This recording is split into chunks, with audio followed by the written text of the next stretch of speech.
Hytale has many different stone types, all with complete block sets. Each one has its own colour palette that all come in useful on different builds. So in this video I'm going to cover where to find all of them and the best methods for getting each one. So whether you just need a few blocks or thousands for your build, this is the video for you. I've covered trees on this channel many times, but now it's time to do rocks. Let's go. So let's start with the OG, and that's stone. So here's what the stone set looks like. You have the stone and cobble variants, and then the brick variants, which also have their own roof sets. All the stone types are like this, with 2 different roof textures, a pillar block, 2 wall types, multiple brick variants, and some stairs and slabs for many of them. You can get all of these through the builder's workbench. The items on the left and the stone bricks can be crafted by putting the stone or cobblestone into the workbench, and the items on the right are crafted when you first craft the stone bricks and then put one of the brick variants into the bench. Also, we find that for all the stone sets, there is no stair block for the smooth brick, yet there is the slab, hence I put a question mark flag here. There's also a glitch currently where you can't make the stone slab in the builder's workbench, so that has an orange flag too. This isn't the case for the other stone types though, so it probably is a glitch. Lastly, stone is a little special and it has a bonus block allowing us to craft the stone bench. So on to where to get stone. I mean, it's not exactly rare, so you'll probably get quite a lot of it anyway, but what is the best way? Well, should you need hundreds, this is the only type you can get fully automatically, and it couldn't be simpler. I've covered in more detail in this video here, but in summary, you can very easily make a double cobble generator. Firstly, find some lava, as you currently can't move the lava, then leave a 1 block gap and place waterlogged stairs, spaced 2 apart. Then break the blocks between them into a hole 3 deep. Then go 1 block further away from the lava and dig a hole 2 blocks deep. Finally, you can break the blocks separating the lava from the water, allowing them to flow into each other and touch. To use, simply drop into the hole and aim upwards where you can hit both cobblestone. This is best used using a broken adamantite pickaxe, as because it's already broken you don't have to worry about swapping it in and out, and you can just go on forever, and it's the exact same speed as a crude pickaxe anyway. Then just hold down your mouse button and you can AFK here forever. Next, we shall move on to shale rock. This stone set has a full block set just like stone, but also has a full furniture set too, which is also crafted from the builder's workbench. Shale is found all around Zone 3 and makes up almost the entirety of the underground there. We can't mine it fully automatically like we can with stone, however there is a semi-automatic way that I will show you now. So what you want to do is go underground and then just start digging in a straight line. I've done this lots of times myself, so I've cleared quite the area now, as you can see behind me. Now what we can do is change our keybinds so that walk forwards and mine are both on our left click. Now when we look down and slightly towards the wall, then press left click, we destroy the blocks and then walk forward to start mining the next rock. So now all you need to do is unplug your mouse while holding down the button and it will be toggled down. Or if you have a software that can toggle buttons, you can use that. Now in theory this is technically fully automatic, particularly if you use a broken adamantite pickaxe like before. However, due to the fact that there is a possibility you could fall into a cave, I unfortunately do have to say it's only semi-automatic, as you'll need to check back on it every once in a while. That's now 2 methods of automatically getting rocks, and I've also given the best location for each. I have, as usual, gathered all of my findings in a spreadsheet which you can download from the link in the description. This has everything discussed in this video, such as where to find each stone type and whether it can be mined semi-automatically, but also much more, such as if it's renewable and the hardness value for each rock. So make sure to check that out later if you're interested, but right now, while you're here, make sure to like the video if it's been helpful so far, and please subscribe if you've enjoyed multiple of my videos now. Next, we move on to Basalt, which has the full block set but no furniture items. Basalt is also very abundant and is most common in the underground of Zone 4, in bands of rock in Zone 1 at Y level 80, and as a main rock in Zone 3 mountains. Like shale, we cannot get this fully automatically, but we can use the semi-auto method used before if we go underground. If you do this in Zone 4, you may even find some adamantite, though it's very rare and not a good method for getting any adamantite. Next, we can move on to volcanic rock, which also has a full block set, all crafted in the same way, but again, no furniture set. This rock is very common, being found deep in the hell areas of zones 1 and 2, as well as on the surface in many zone 4 biomes. We can use the semi-automatic method again. This time I'd recommend doing it just above bedrock level, as caves don't generate this deep, so it's almost completely safe. But again, I cannot guarantee that there isn't a random block of lava, so again, only semi-automatic. I'd also personally recommend using a thorium pickaxe here rather than a broken adamantite pickaxe, as the hardness of this rock is 3 times higher than all the others, and this makes it so much slower to mine, meaning that you'll need 12 hits with the broken adamantite pickaxe compared to the 4 hits that you need on the other stone types. If we use a thorium pick, however, the number of hits drops down to 6 swings on the volcanic rock. The thorium pick is also cheap enough to craft for this use, as the materials can be easily farmed. There's no reason why you can't use a thorium pickaxe on all the other stone types too if you want it to be a little bit quicker, bringing it down from 4 swings to 2. However, I'd never recommend an unbroken adamantite pickaxe for any of these, because even though it is a lot quicker, it's kind of a waste of the materials. The idea is to leave yourself mining underground and the time doesn't really matter, so it's better to save the good tools for when you're mining manually or building, as that's when you'll most appreciate the time savings.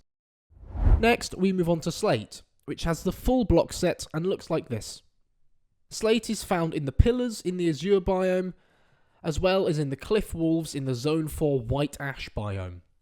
None of these spots have it in large enough quantities for the semi-automatic method this time. However, there is a decent amount in some of the cliffs, but not a long enough row required for this semi-auto method.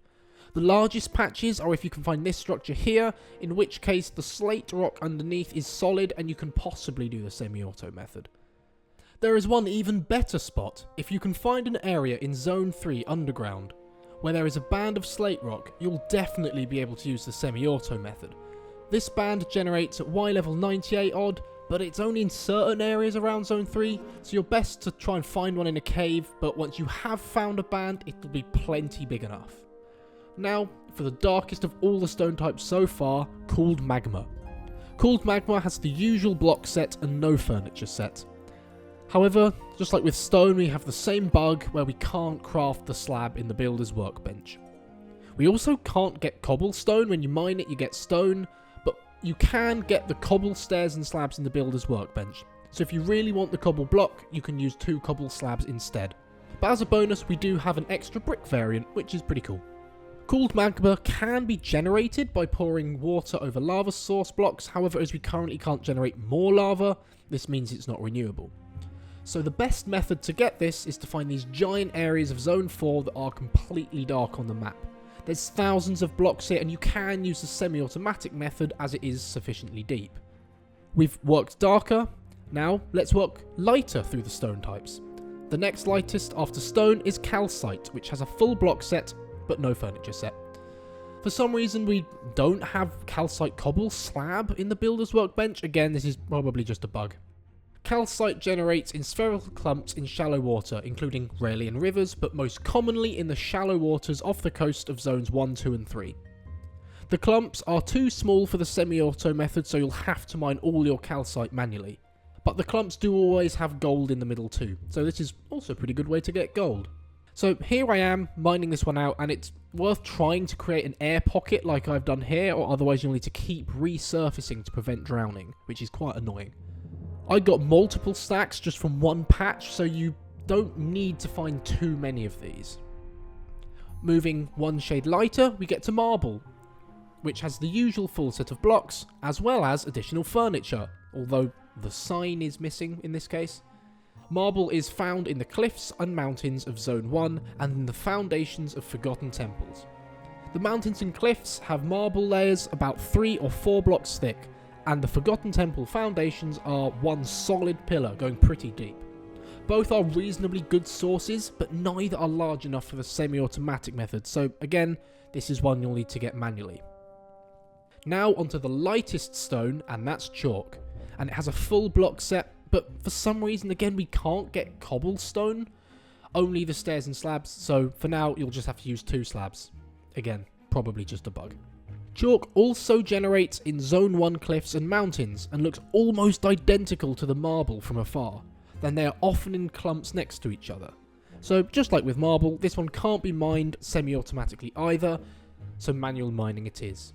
That's the lighter shades done. Now let's move on to the off colours, starting with light sandstone. So light sandstone has a full block set and no furniture. Light sandstone generates in zone 2 in this paler cliff biome. When mining here, if you find a large enough hill like the one here, you can use a semi-automatic method. Or you can dig down and occasionally get to the light sandstone band at level 79 underground the sandy desert biome, though this band doesn't always generate in zone 2. However, there's another place to get it, and this method is renewable, so that's good for skyblock or to prevent your world file from getting too big exploring new chunks. So if we go to Windrider Valley, we can get our light sandstone here instead. This method is renewable as the ingredients for the shard, the thorium and the life essence can be farmed. While 10 thorium may sound expensive for such a trip, if you spend just a minute looting the houses, you'll get back more than 10 thorium each time anyway. And if there's a mage tower, then even better. You can watch my video on this topic that exploits this to the maximum next. So it's your choice with the best place for light sandstone. Next we move on to regular sandstone, which has a full block set as well as a furniture set. The best locations for sandstone are basically everywhere in zone 2, as it's the equivalent of stone in zone 1 and shale in zone 3. And just like with light sandstone, you can use the semi-auto method for simplicity and large quantities, or also get it renewably from Windrider Valley, so the choice is yours. We also have red sandstone, which has a full block set and no furniture set. It is best found in the darker cliffs biomes in zone 2, and in a band at Y level 85 underground. Again, also it's in Windrider Valley, giving us the same choice. Now we can move back down the gradient to quartzite, which I skipped as it made sense to keep the sandstones together in the video. Here is what the full block set looks like for quartzite, including a furniture set. Quartzite is super rare, being part of some structures and in thin bands underground zone 4, so you've probably struggled to get this in large quantities. But what if I told you there is a place where this is super abundant and renewable? And that is the cliffs of Dragonspire Weald through the ancient gateway. So if you need more than just a couple of blocks of quartzite, then Dragonspire Weald is absolutely about the only place you can get it. Though the cost for a 7-minute session is 10 cobalt and 30 ice essence, both are farmable, but it is quite expensive. Though you will be able to get many hundred quartzite blocks.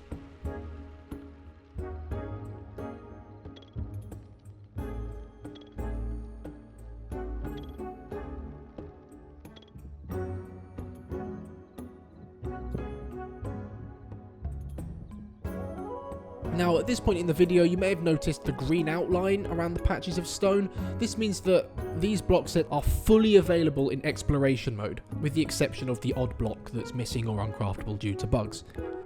Now we move on to these ones with the yellow outline. These ones are partially available or only have a reduced block set available. So the first one we have is clay. When we put clay into the builder's bench, we get the clay brick block, which has a set of stairs, slabs, a beam and wall. But no roof type or anything, nor do we get slabs or stairs for the regular non-brick clay block. We can also turn our clay into coloured clay in the furniture bench using coloured petals. There is then also a secret recipe where if you smelt 2 clay in a furnace, you get orange bricks, which look like this and don't even exist in the creative inventory. To obtain clay, we can either craft it from 4 red sandstone in the furniture bench, or we can mine it in the same areas as we would red sandstone, so in the darker zone 2 cliff biomes or in Windrider Valley, plus also occasionally in a band beneath the sand in desert biomes. Next we have ocean clay, or more specifically ocean clay bricks, as that's the only part that you can obtain in exploration mode. We have the full ocean clay brick set, so slabs, beams, pillars and roofs, etc. But this block is only found in exploration mode at the very top of mage towers in Windrider Valley in the brick form, so you'll only be able to get this in very small quantities, albeit renewably though. Finally we have snow bricks, which we can get by smelting 2 snow in the furnace into 1 brick. The slab, stairs and wall all exist in creative, but we can't actually craft them in exploration mode currently.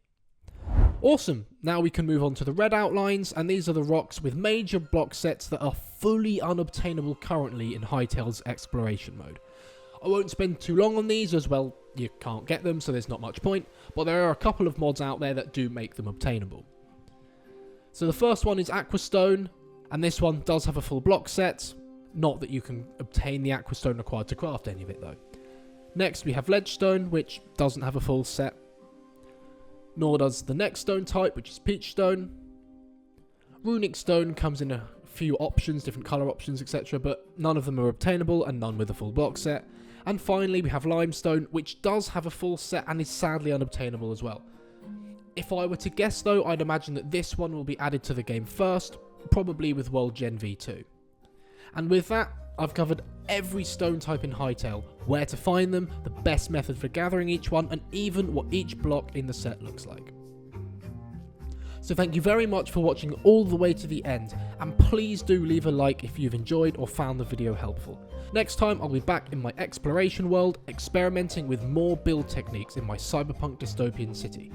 So if you want to make sure you don't miss that one, then be sure to subscribe and turn on the bell, and I will see you later in the next one. Bye bye.